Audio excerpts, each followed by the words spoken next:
네, 오늘은 고린도전서 38번째 시간입니다. 그리고 오늘 본문은 우리가 잘 알고 있는 사랑장입니다. 우리가 이제 이 사랑에 대해서 많이 이야기를 하고 이 본문을 가지고는 찬양도 상당히 많이 있죠. 그래서 오늘 이 본문은 다들 잘 아시니까 다른 부분들은 생략을 하고 제가 9절, 10절만 한번 보면은 우리가 부분적으로 알고 부분적으로 예언하니 온전한 것이 올 때에는 부분적으로 하던 것이 패하리라 이렇게 되어 있습니다. 이제 우리가 이제 돌아보면은 앞서서 한 몸에 대해서 이야기하고 은사에 대해서 이야기하고 교회 직분에 대해서 이야기하고 이제 이런 과정들을 이제 거쳤습니다. 그러면서 12장 마지막 부분에는 몸 가운데는 분쟁이 없다. 이건 이제 우리가 지금도가 아니라 이제 시대가 많이 발전을 해서 DNA라든지 이런 것에 대한 개념이 일반인들도 어느 정도 기초적인 지식을 갖고 있는 시대를 살고 있지 않습니까? 여기서는 유전자라는 것이 머리카락에 있는 유전자나 발톱에서 채취한 유전자나 발톱에 유전자가 있는지 모르겠지만 어쨌든 간에 그런 식으로 검사를 하면 같은 사람은 다 같이 나온다는 거죠. 그래서 근데 이게 지금 한 몸, 그리스도는 한 몸이다 이렇게 얘기를 말씀을 하신 것은 어떤 우리가 한 사람, 예를 철수란 한 사람이 그리스도로 되고 그 안에 있는 어떤 세포처럼 기독교인들이 구성된다 이런 뜻은 아니고 그리스도라는 정체성을 가지고 있다면 모두 다 동일한 유전자를 가지고 있다. 그러니까 표현이 유전자지 생명은 똑같은 본성을 가지고 있다 이런 거죠. 그래서 같은 본성끼리 충돌하지 않고 다투지 않는다 이런 말씀입니다. 그래서 우리가 알고 있는 간혹 드라마 같은 거나 이런 데서 접할 수 있는 자가면역 질환인가? 이게 자기 몸을 스스로 자기가 공격하는 거죠.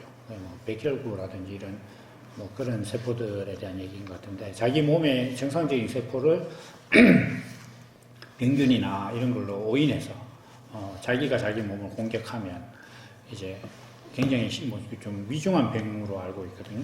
이제 그렇게 되는 거죠. 그래서 지금 이제 바울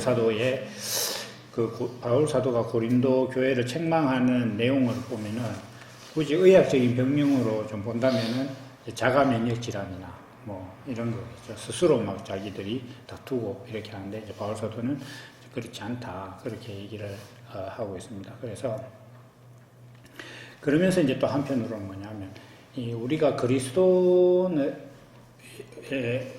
몸이다, 우리가 그리스도의 몸이다 이렇게 하는 것 자체는 여러 지체가 있고 이렇다는 것은 또 한편으로는 어떤 거냐면 유전자는 같지만은 모든 기능을 다 동일하게 감당할 수는 없다. 이렇게 말씀하고 있는 거죠. 그래서 손도 있고 눈도 있고 발도 있듯이 우리가 그리스도로 거듭난 사람의 삶이라는 게 굉장히 다양하다. 어떤 사람은 굉장히 급한 성격을 가지고 살아가고 있고 또 어떤 사람은 너무 느긋해서 또 그렇고 어떤 사람은 또 부자처럼 살기도 하고 부자로 살기도 하고 또 어떤 사람은 참 매 끼니 걱정해야 되는 그런 삶으로 살기도 한다.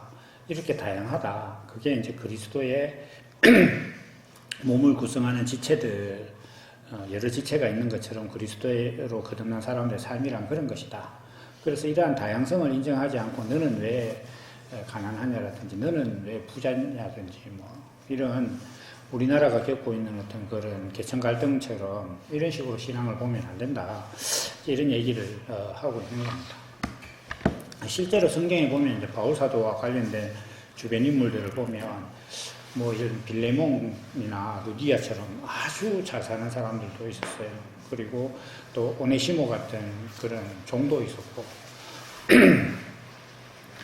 그리고 이제 또 유수도나 이런 사람들처럼 할례당한 사람도 있어요.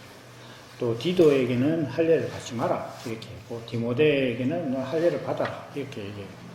그래서 이런 다양한 어떤 사람들의 삶을 가지고 있지만 그 모두에 대해서 바울 사도는 우리가 동역자다 이렇게 이제 말씀을 하고 있는 거예요. 그 이제 바울 사도의 철학이 그대로 여기 묻어 있는 겁니다. 그러면서 이제 마지막으로 이런 것을 잘 이해하지 못하고 있는 그런 고린도 교회 사람들에게 또 비단 생각해 보면 오늘날 많은 신앙인들에게 내가 더 온전한 것을 보여주겠다 이렇게 하면서 사랑에 대해서 쭉 이야기를 합니다. 우리가 잘 아는 대로 사람의 방언과 천사의 말을 할지라도 사랑이 없으면 소리나는 구리와 울리는 꽹과리가 되고 뭐 이렇게 쭉 나가서 3절에는 내 몸을 불사르게 내어줄지라도 사랑이 없으면 아무 유익이 없다 이렇게 했는데, 이 사랑이라는 것은 우리가 일반적으로 세상을 살면서 알고 있는 남녀 간의 사랑이라든지 부모가 자식에게 해주는 그런 사랑이라든지 이것의 어떤 특정한 부분을 한정하는 것은 아닙니다. 그래서 이 모든 사랑들에 대해서는 공통점이 있습니다. 우리가 사람들끼리 사랑하는 것도 남녀도 그렇고 부모 자식도 그렇고 친구 간의 사랑도 그렇고 우정도 그렇고 그렇습니다. 이게 어떤 거냐 하면 상대가 내게 의미가 있어지는 거예요. 우리가 사랑하기 때문에 상대에게 베푸는 여러 가지 행동들은 그 사람이 내게 연인, 친구, 부모, 자식이라는 그런 관계가 형성됐고 그 관계에 의미가 부여됐기 때문에 그런 행동을 할 수 있는 거예요. 그런 의미가 없으면 그렇게 하지 않습니다. 그 부모, 자식은 혈연이니까 좀 더 이렇게 깊은 관계라고 하지만 연인이나 예를 들면 친구 같은 경우에는 세상에 여자 많고 또 조건으로 따지면 더 나은 남자 많고 그다음에 친구도 마찬가지입니다.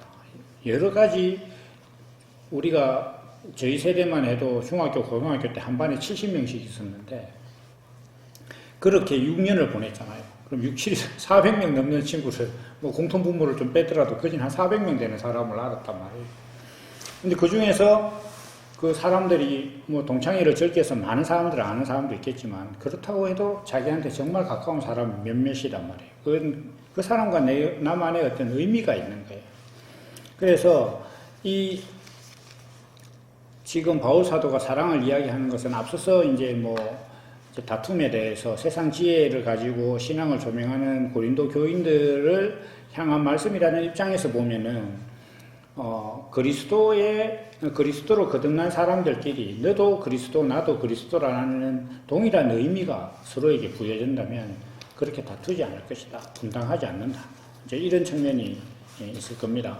그러나 이제 우리는 여기서 그것을 넘어서 이제 사랑에 대해서 좀 더 생각을 해보면 사람이라는 존재가 하나님과 먼저 이제 사랑이라는 관계가 형성됩니다. 요한 1서 4장에 보면은 사람이 하나님을 사랑한 게 아니고 하나님이 사람을 먼저 사랑하셨다 이렇게 이야기하고 있습니다. 그건 뭐냐 하면은 하나님이 사람이라는 존재에게 하나님 입장에서 어떤 의미를 부여하셨다는 거예요. 그러니까 우리가 결혼을 할 때 남자 여자가 많지만 서로가 서로에게 의미 있는 존재가 됨으로써 연인이 되고 부부가 되는 것처럼 하나님도 그런 어떤 메커니즘으로 사람에 대해서 어떤 사람이라는 존재에 대해서 의미를 부여하셨는데 그 의미는 뭐냐 하면 이들로 하여금 내 성품을 표현하겠다, 내 형상을 표현하겠다라는 그런 의미를 주신 거예요. 그러면 사람이 그것을 받아서 그것이 내 존재의 의미구나. 그래서 내 삶에 대해서 하나님이 정한 내 삶의 존재의 목적을 내 삶의 목적으로 정하면 그것이 나의 의미가 되면 하나님과 내가 서로 사랑하는 사이가 되는 겁니다.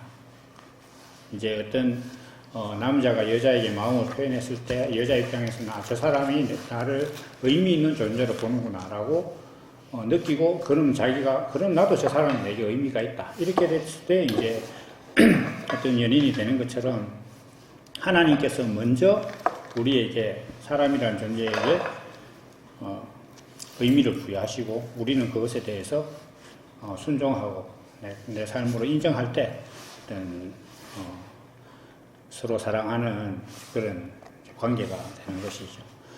그래서 이 사랑이라는 것은 짧게 정리를 하면 상호간의 관계에 의미가 부여되는 것입니다. 정말 진정한 의미가. 그래서 우리도 하나님과 나와의 관계에 있어서 이제 이런 의미가 부여되는 것인데, 사실 이제 이 사랑장에서 어떻게 보면 더 뭐 사랑은 뭐 온유하고 뭐 어떻게 이렇게 정리된 것보다 더 중요한 게 있다면 제가 처음에 읽었던 9절 10절 말씀인 것 같아요. 사랑이 모든 것을 완전하게 한다, 이렇게 했는데, 이 말씀은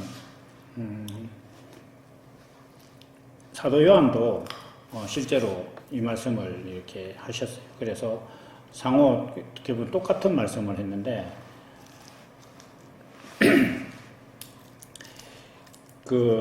요한일서 4장 14절 부터 17절을 보면은, 아버지가 아들을 세상의 구주로 보내신 것을 우리가 보았고 또 증거하노니, 누구든지 예수를 하나님의 아들이라 시인하면, 그러니까 의미가 생기면 하나님이 저 안에 거하시고 저도 하나님 안에 거하니라, 상호간의 의미가 생겼다는 거죠.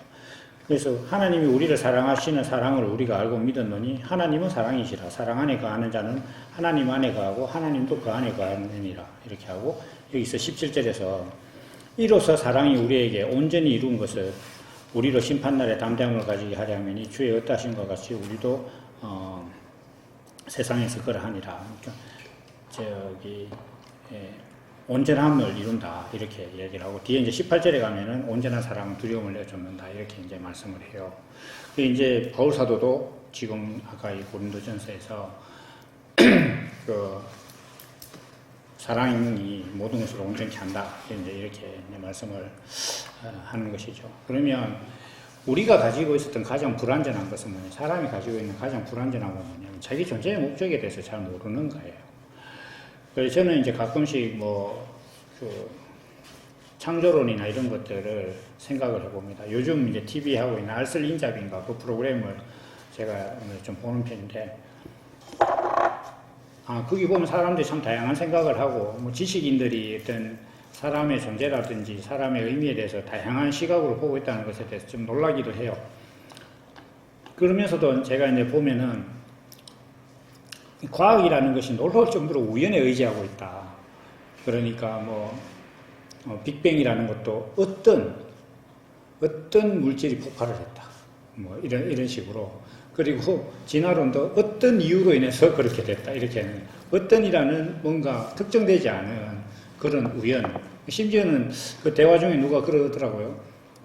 모든 우연이 겹쳐서 이런 우연이 비중이 상당히 크다, 이렇게 얘기했는데, 사람들이 그렇게 우연으로 치환을 해놓을 수밖에 없는 그 부분들은 대부분 뭐냐 하면은, 제가 볼 때는 그래요. 이게 사람이 자기가 존재하는, 그리고 또 사람이 인지하고 있는 존재들이 있지 않습니까? 우주라든지 다른 생명이라든지 또 이 세상에 대해서 그 존재의 의미라든지 그 과정을 사람이 모르기 때문에 사실 아무도 모르죠.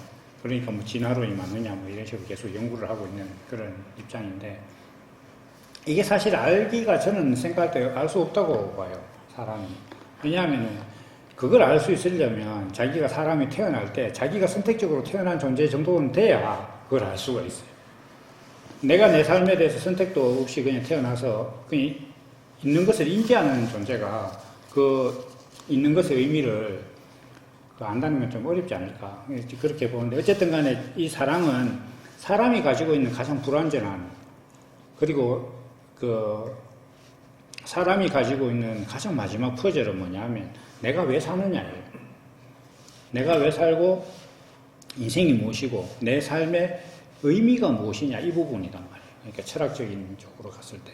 이 부분에 대해서 사랑은 앞에서 이야기를 하기를, 하나님과 나와의 관계, 나의 창조주와 피조물인 나와의 관계가 의미 있어지는 게 사랑이다, 이렇게 얘기해요.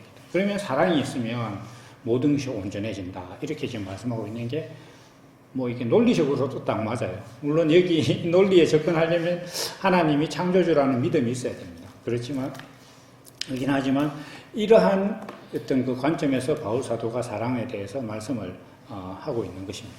그래서 이걸 이제 우리가 좀 일반화해서 신앙적으로 이렇게 보면은, 하나님과 내가 어떤 관계고 하나님이 나를 만드시면서 주신 그 의미가 내 삶의 목적이 됐을 때 내 인생이 온전해진다. 다시 얘기해서 내가 사는 목적이 무엇인지 깨달으면 온전해진다. 실제로 사람이 하나님이 주신 목적 아니더라도 자기가 그냥 세상에서 부여한 삶의 목적이라도 자기가 삶의 목적을 부여한 사람들의 삶은 상당하잖아요. 우리가 이제 세상에서도 보면 자기 삶에 대해서 스스로 부여한 목적이 투철한 사람만 봐도 세상을 살아가는 능력이 역량이 다른 사람들보다 훨씬 뛰어나단 말이에요. 근데 이제 그런 걸 봤을 때 우리 사람이라는 존재가 내 삶의 의미를 정말 얼마나 깨닫고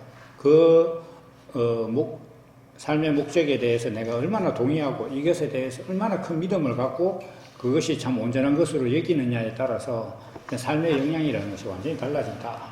그런 것들도 실제로 볼 수 있습니다. 그래서 오늘 이제 말씀을 정리를 하면 그리스도로 거듭난 사람들은 동일한 본성을 갖고 있는데 그 본성은 그리스도라는 생명이 가지고 있는 본성이고 그리스도로 거듭난 생명이라는 것은 하나님과 내가 의미가 있는 존재가 되는 거예요. 왜냐하면 말씀이 육신이 되는 거잖아요.